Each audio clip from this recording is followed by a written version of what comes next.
The hum of the airplane was almost comforting, a gentle vibration that rocked the luxury first-class cabin. Sunlight streamed through the oval windows, casting golden lines across the seats.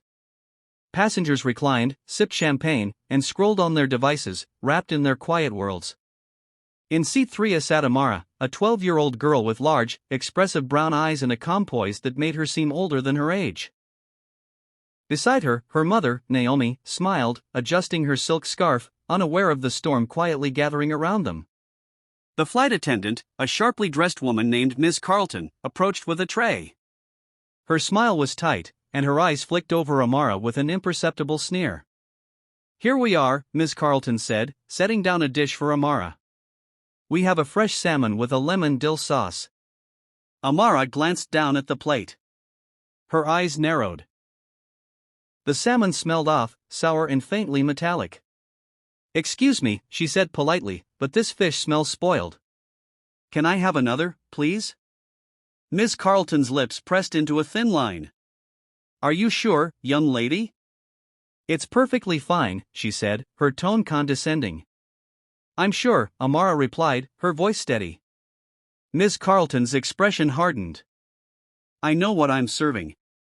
You don't need to question me." Naomi opened her mouth to intervene, but Amara shook her head gently. "It's okay, Mom. I can handle this." Passengers nearby began to shift uncomfortably. Some pretended not to notice. Others whispered quietly among themselves. Amara's calm was almost disarming. She looked Miss Carlton straight in the eyes. "I don't want to make trouble," she said softly, "but if I eat this, I could get sick. I trust you can give me something fresh." A laugh escaped Miss Carlton, sharp and bitter. "And who exactly gave you the authority to question a flight attendant?" Amara's eyes didn't waver. "No one. But I have the right to eat safe food." The cabin fell into a tense silence. It was the kind of silence that made every movement sound louder, the click of a seatbelt, the rustle of a magazine, the soft hum of the engines. Miss Carlton's lips twitched with irritation. She set the plate down harder than necessary. "Fine," she snapped. "I'll get you another." As she turned, muttering under her breath, Amara caught her mother's hand. "It's okay, Mom. Don't worry." Naomi's eyes glistened. She was proud, but also frightened of the escalating confrontation. A few minutes later, Miss Carlton returned, setting down another plate. "Here. Chicken with herbs.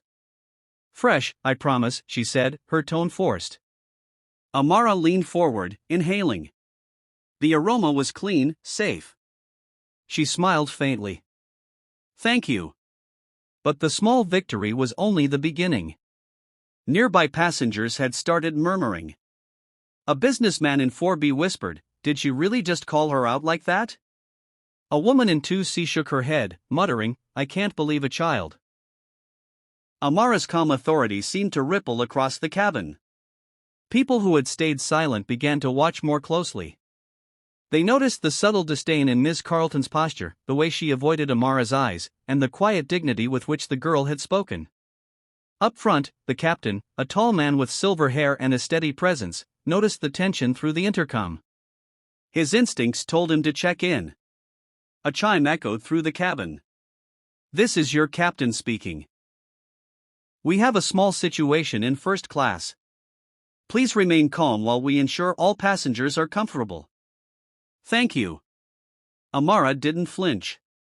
She folded her hands neatly on her tray table, as if she had expected the intervention. But inside, a tiny pulse of anxiety reminded her that she was still a child, still vulnerable. The first act of courage had been done. The child had spoken up. But the bigger challenge, the one that would leave the entire flight in awe, was just beginning. Minutes passed, but the tension in first class was palpable. Miss Carlton moved stiffly down the aisle, her jaw tight, muttering under her breath about disrespectful children. She paused by the window, pretending to adjust something, but every passenger could feel the simmering hostility. Amara remained calm, her eyes focused on her plate, though her mind was sharp, calculating her next words. Naomi watched anxiously, gripping her daughter's hand beneath the table. "Excuse me, Ms." Carlton snapped suddenly, breaking the silence. "Young lady, I hope you understand that your attitude is unacceptable. You don't talk to adults that way." Amara looked up, her voice calm but firm. "I'm not talking to be rude. I'm talking because what you served was unsafe. I only want to eat safe food. That's all." Miss Carlton laughed bitterly, but this time it sounded hollow. She didn't expect her words to have no effect. The passengers were leaning forward, silent but attentive, sensing a confrontation that was bigger than a spoiled meal. A businessman near the window leaned toward his colleague, whispering, "She's not just standing up for herself, she's showing courage. Incredible for her age." At that moment, the captain's intercom crackled again. "Ladies and gentlemen, this is your captain speaking. I've been informed of a situation in first class. For the safety and comfort of all passengers, the crew and I will be checking to ensure everything is being handled appropriately." Miss Carlton's face turned pale. She had expected complaints to be hushed or ignored, not broadcasted through the intercom. The passengers began to murmur in surprise, their attention fully on the girl and the tense attendant. Amara's calmness didn't falter. She straightened in her seat and spoke clearly, ensuring her words carried across the cabin. "I only want to be treated with respect, like everyone else here. That's all I'm asking." The words were simple, but they landed like a hammer. Passengers exchanged looks, some nodding, others whispering encouragement. One elderly woman whispered, "Bless her heart, the child has more dignity than half the adults on this plane." Minutes later, the chief flight attendant arrived, a tall man with a commanding presence. "Miss Carlton," he said quietly but firmly, "we need to discuss this in the galley. Now." The tension snapped. Miss Carlton's eyes darted nervously to Amara, realizing she had lost control. Passengers sighed in relief, some clapping softly, impressed by the child's courage. The captain, hearing the commotion, appeared at the first-class cabin entrance. "I understand there's been an incident. Miss Amara," she said. "Amara," the captain repeated, smiling gently. "You handled this very well. Thank you for speaking up." Amara felt a rush of relief but kept her composure. She gave a small nod. Naomi hugged her tightly under the table, whispering, "I'm so proud of you." Passengers began to whisper their admiration. The atmosphere shifted from tension to awe. The courage of one young girl had reminded everyone that standing up against injustice, no matter your age, is powerful. Miss Carlton returned briefly to collect herself.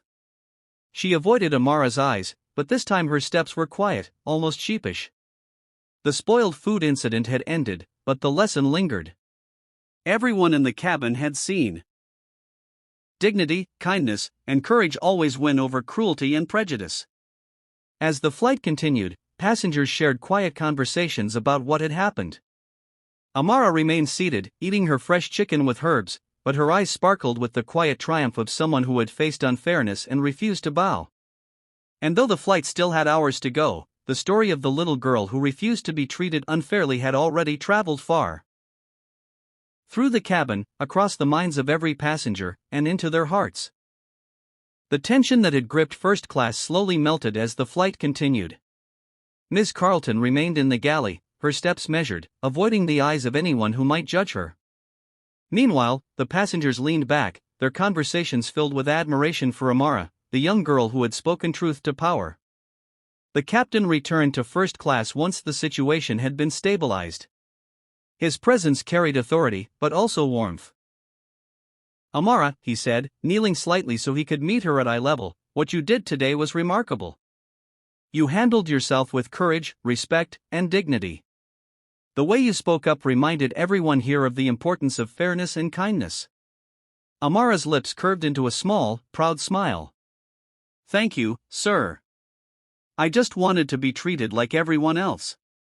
The passengers quietly nodded in agreement. One of the businessmen leaned forward, murmuring, "She taught all of us a lesson today." Even Miss Carleton, standing hesitantly in the doorway of the galley, had been summoned by the captain. She approached slowly, avoiding Amara's gaze at first, then looking up with a mix of shame and recognition. "Amara," she said quietly, I'm sorry. I should never have served you spoiled food, and I should never have spoken to you that way.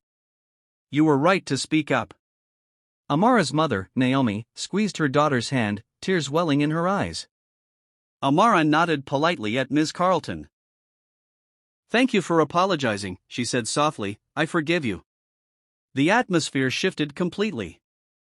Passengers felt a sense of closure and triumph. Applause broke out quietly across first class, a ripple of appreciation for the courage of a child who had faced discrimination head-on. Later, as the plane cruised smoothly at 35,000 feet, Naomi leaned over and whispered to her daughter, "You changed the world in this cabin today." Amara shook her head with a humble smile. "I didn't change the world, Mom. I just stood up for what was right.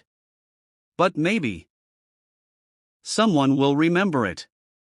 Passengers began speaking to one another, sharing their own stories of injustice, their own moments of courage. What had started as a quiet, tense flight had become a shared lesson in kindness, empathy, and standing up against prejudice. By the time the plane began its descent, Amara's story had already become the talk of the cabin. People who had been silent before now approached Naomi to congratulate her daughter, praising her bravery and composure. Even as the passengers disembarked, the memory of the little black girl who refused to be silenced lingered. Her courage had turned a moment of injustice into a powerful lesson in humanity.